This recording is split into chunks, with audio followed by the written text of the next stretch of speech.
Nul doute là-dessus, la tricherie en milieu scolaire est un mal pernicieux, mais qui séduit encore beaucoup d'élèves. Au titre de l'année scolaire 2020-2021, 16 000 fraudeurs ont été enregistrés sur l'étendue du territoire lors des examens à grand tirage. Et 7 045 d'entre eux proviennent de la Direction régionale de l'éducation nationale, Abidjan 4. Un chiffre alarmant pour ces parents d'élèves réunis au sein du Conseil national des parents d'élèves de l'enseignement privé laïque, à l'initiative de cette quinzaine de sensibilisation nationale sur la fraude aux examens à grand tirage.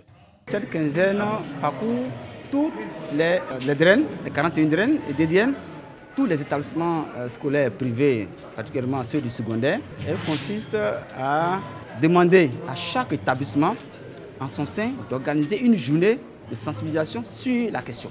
Pour les parents d'élèves, la fraude aux examens a un impact considérable sur l'avenir de l'enfant et le budget familial. D'abord, l'éducation a un coût et qu'à la fin, vous retrouvez que l'enfant est déclaré fraudeur. Voyez-vous ce que ça fait? Ça fait d'abord un premier choc. D'abord, l'investissement pour sa formation. Et vous voyez que l'enfant serait sanctionné, il n'aura pas droit à l'examen pour 5 ans par exemple. C'est une perte pour les parents. En Côte d'Ivoire, les sanctions sont lourdes. Le fraudeur est interdit de passage aux examens pendant 1 ou 5 ans. À ce jour, 605 acteurs de la communauté éducative ont été sanctionnés. Des sanctions qui semblent peu efficaces selon certains observateurs, car le taux de tricherie ne fait qu'augmenter.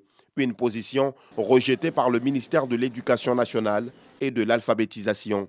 La fraude est une question sociale. Tous les acteurs sont pratiquement impliqués. Nous n'allons pas, je crois qu'il ne faut pas jeter la pierre à quelqu'un. C'est de rechercher une synergie d'action.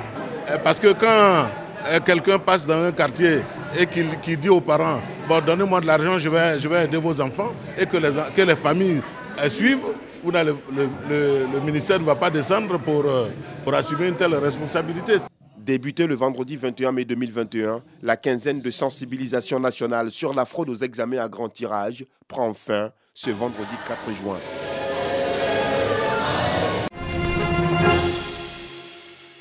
Ils sont 30 élèves de l'EPP Cocody Donga qui ont reçu des prix pour leur abnégation au travail au cours de l'année académique 2020-2021. Pour cette journée d'excellence, le directeur n'a pas manqué de mettre en exergue l'importance de cette fête. Chacun veut tendre à l'excellence. C'est pourquoi déjà au berceau de l'éducation, il faut déjà inculquer cette vertu à nos enfants. C'est pour cela que nous avons choisi aujourd'hui de fêter les meilleurs de notre école. Les élèves distingués ont invité leurs amis à plus d'ardeur au travail. Travaillez, si vous voulez prendre la place de premier meilleur élève, travaillez, étudiez vos leçons. Il n'y a pas de secret, c'est le travail seulement qui fait. Si tu travailles, tu peux être récompensé. Cette cérémonie a été une occasion pour égayer les enfants avant leur départ pour les grandes vacances. L'EPP Donga existe depuis 1958 et a pu former plusieurs cadres du pays depuis son existence. Après 9 mois d'apprentissage, ces élèves du groupe scolaire L'Éléphant de Yao, situé à Beaunois, attestent devant leurs parents le travail de qualité abattu par leurs enseignants. Nous sommes à la célébration de la fête de fin d'année de cette école. Pour le directeur d'études de l'établissement, l'excellence, c'est aussi faire attention au nombre d'élèves dans une salle de classe. Le minimum, c'est 30 enfants par classe et le maximum 40 enfants par classe. Parce que je veux l'excellence. Je veux de cette école une école d'excellence. Et c'est l'objectif qui m'a été assigné. Les enfants n'ont manqué d'exprimer leur gratitude aux enseignants pour le travail abattu. Je remercie mes parents, les enseignants et surtout le directeur des études de nous avoir conduits sur le droit chemin. Cette fête de fin d'année académique a été également marquée par des concours de beauté et a pris fin par la passation de flambeaux entre la moyenne section et celle de la grande section.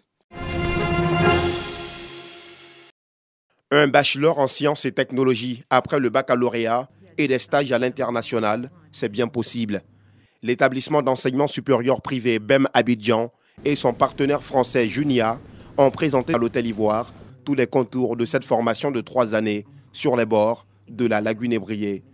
La Côte d'Ivoire, dans son plan stratégique 2030, matérialise ses ambitions de développement pour lui permettre une transformation structurelle autour de 3 axes majeurs: l'éducation, le développement durable et le digital. Donc, cette formation, première des raisons, est pleinement alignée avec le plan stratégique 2030. Au cours de la formation, il sera obligatoire pour tous les étudiants d'aller en mobilité, c'est-à-dire voyager dans certains pays étrangers pour acquérir de nouvelles expériences. La question de la mobilité, je vais passer à Catherine, mais la question de la mobilité pour nous, en tout cas pour BEM, est une question essentielle. Je dis toujours, BEM, c'est une école d'inspiration française, de culture africaine et d'identité internationale. L'identité internationale permet à nos étudiants, quelles que soient leurs origines, quelle que soit leur éducation, leur parcours, leur trajectoire, d'être des citoyens du monde et d'être des étudiants capables de s'insérer partout dans le monde. Le bachelor en sciences et technologies délivré par BEM Abidjan sera un diplôme professionnalisant à même de faciliter l'insertion socio-professionnelle des diplômés. La particularité de ce bachelor, c'est qu'il est professionnalisant. Donc il permet d'obtenir un diplôme au bout de 3 ans, donc niveau licence, et d'aller sur le marché de l'emploi. Mais pour celles et ceux qui le souhaitent, il permet également de poursuivre les études dans nos écoles d'ingénieurs en France. Après 3 années à Abidjan, l'étudiant poursuivra ses études en cycle ingénieur au sein de la Grande École française d'ingénierie, et cela sans aucun concours. Ce bachelor sciences et technologies, il a été construit pour permettre 2 choses. La première, c'est qu'on est dans une logique de professionnalisation. Donc c'est un bachelor professionnalisant qui doit permettre aux étudiants de sortir à Bac+3 et d'aller sur le marché de l'emploi ou d'entreprendre.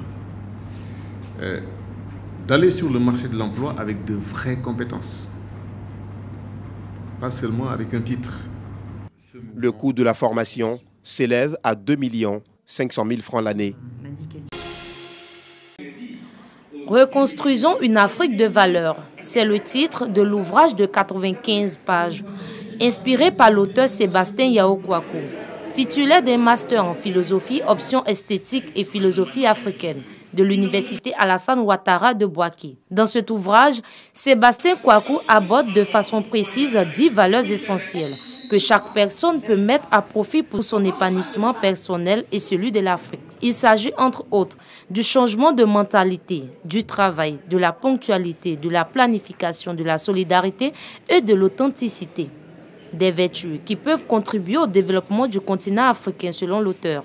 En produisant cet ouvrage, je veux aider à stimuler, n'est-ce pas, la jeunesse africaine et même tous les Africains à prendre conscience du potentiel, n'est-ce pas, qu'ils ont et à faire exploser ce potentiel-là pour que notre continent devienne un continent compétitif, un continent rentable qui continuera non seulement d'inviter les autres nations, mais qui sera capable d'être au même niveau que n'importe quelle autre nation à travers le monde. La cible visée par l'auteur, la jeunesse ivoirienne en particulier et celle d'Afrique en général. Sébastien Kouakou exhorte cette frange de la population au dynamisme dans le travail et surtout à croire au potentiel du continent africain qui regorge beaucoup de potentiel humain pour son progrès. Pour les participants, cet ouvrage incite à une prise de conscience collective au profit des peuples africains. Le devenir de l'Afrique doit nous interpeller tous. Et nous devons mettre tout en œuvre, à chacun à son niveau, pour pouvoir apporter sa modeste contribution à l'édification de ce continent. Le thème développé par l'ouvrage est évocateur. À travers la lecture de cette œuvre, nous aurons un changement de mentalité de notre jeunesse. Parce que cette jeunesse-là tend vers la perdition. Et à travers la lecture de cette œuvre, nous aurons un changement profond. L'auteur est à féliciter.